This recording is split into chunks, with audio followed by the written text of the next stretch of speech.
Magandang umaga mga kahigala.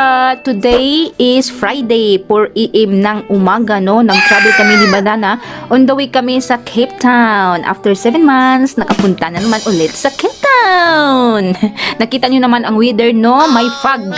Sobrang lamig dito. Grabe. Pero tiniis lang namin kasi kailangan talaga na maaga kami makarating doon sa Cape Town. Kay delikado paggabi na, no? Magbiyahe-biyahe.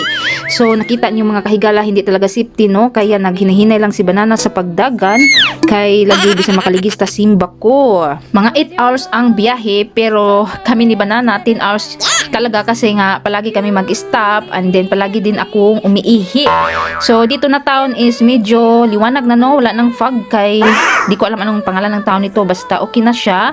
And then chinachat ko yung mga friend ko doon sa Cape Town, maganda daw ang weather, sobrang init. So sana nga mainit doon.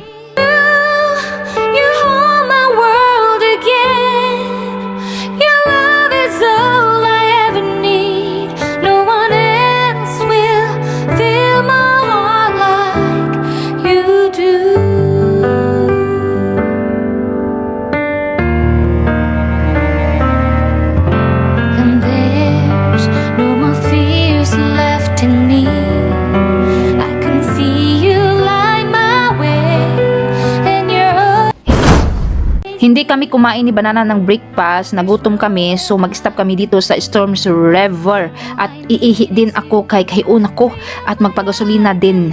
So ito ang daan papuntang Storm River. Marami din nag-stop, marami din nagbiyahe o ganang kadlawon.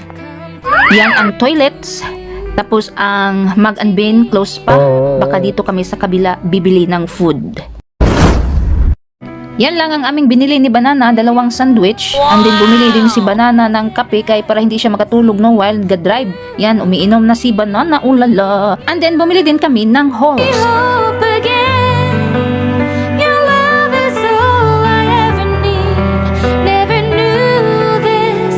Kain tayo mga kahigala, kay gusla na. Tignan nyo ang aking mukha, Hagardo versus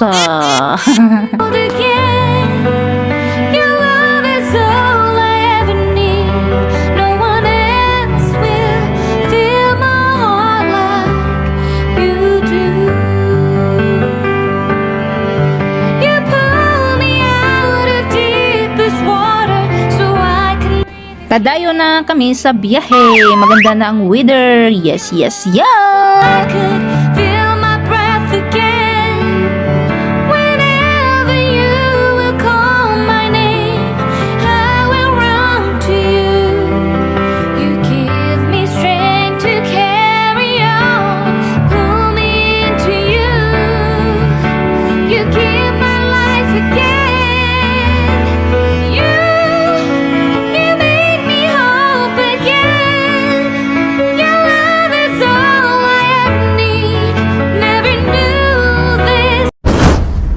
Ito na taon mga kahigala, dito nakatira si Banana noon, no? Kasama ang kanyang ex-wife at may own din sila na shop dito noong unang panahon. So ituro ko sa inyo kung saan banda kay ano man malabdyan man. Kung sa Tagalog pa madaanan namin, kaya ituro ko sa inyo. Si Banana is hanggang alaala lamang ang lahat. Charot.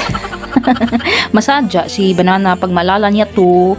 Kasi nga, syempre, marami din siyang pinagdaanan dito. Maraming mga ano ba, jima-jima, alam niyo na. So, ito mga kahigala yan. Sa passion, di ba? Medyo malaki.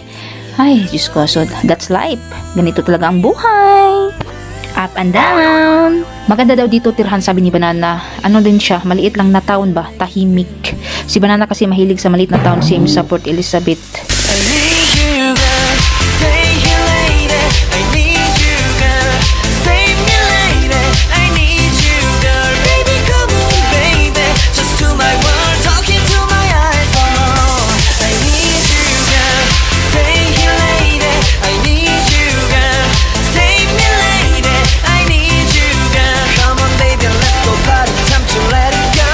You are my only you, girl. Baby, girl, girl, girl.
ko alam anong name na town dito. Yan, tignan nyo, nag-iba na naman ang weather. Ito yung mag-cause ng sipon ba, ubo, kasi init. And then, sa next town, iinit na naman. Diyos maya! Right. Thanks for asking, doing just fine. Can I say that you're looking real nice? We'll love to chat right now before I get high.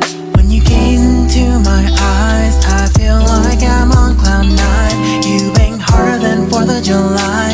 I think I can go all night, yeah. The way you bite your lips, blush and smile you give, you're just so stunning.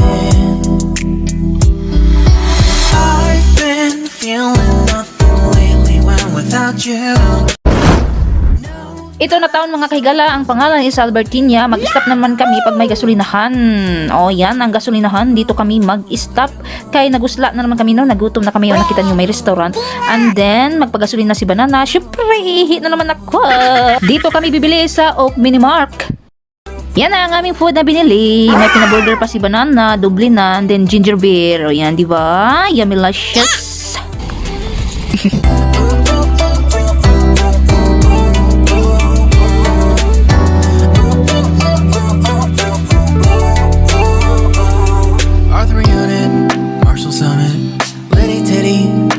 Tipsy, feeling dizzy, gone already. Getting cross, drinking Henny, pour one on the rocks. Crazy but not like CeeLo.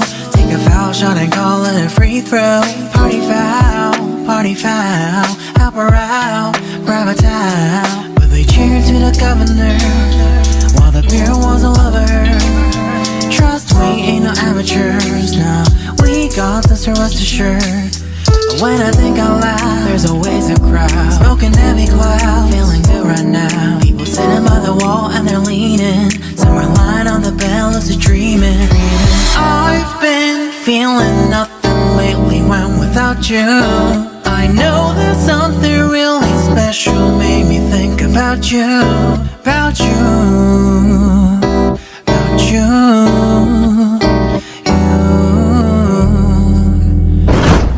Yan na lugar mga kahigala na town. Dito kami nakatira ni Banana noon, no. Pagdating ko talaga una dito sa South Africa, no, nagpabundok kami.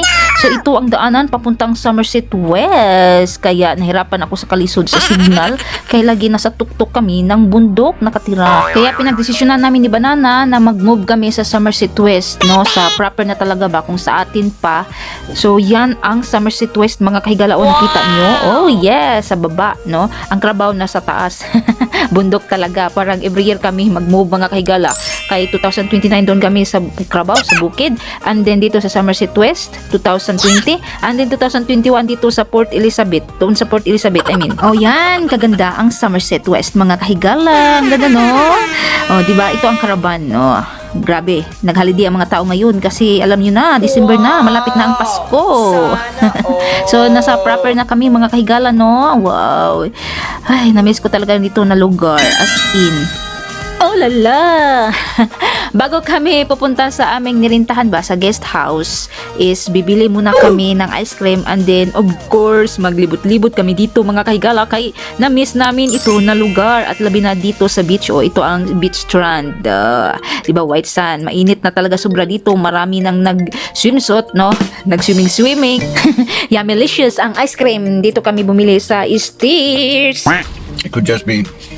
On the way na kami sa aming girintahan na guest house. Dito kami sa Gordons Bay. Ito ang daan papunta doon. So medyo maliit lang siya mga kahigala, no? And then buti na lang at nakapag-book kami ng maaga dahil nga medyo marami na talaga, no? Kay holiday na.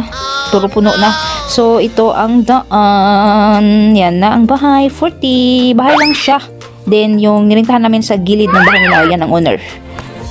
So, mag-ano na tayo sa ating mga gamit papunta sa loob.